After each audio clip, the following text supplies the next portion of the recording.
रवि लामिछाने र बालेन शाह सँगै एउटै गाडीमा मुस्कुराउँदै बाहिर निस्किएका छन्। भर्खरै वार्ता सकिएको छ, 1:30 बजेतिर वार्ता सकिएको छ। निकै नै लामो वार्ता, निकै नै राम्रो भएको सङ्केत देख्न सकिन्छ। यो मुस्कान हेर्न सक्नुहुन्छ, रवि लामिछाने र बालेन शाहमा देखिएको यो मुस्कानले केही न केही शुभ सङ्केत गरेको प्रष्ट हुन्छ।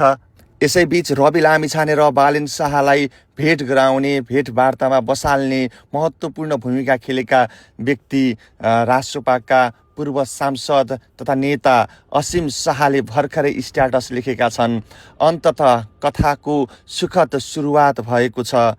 रवि र बालेन दुई दाजुभाइको मिलन भएको छ।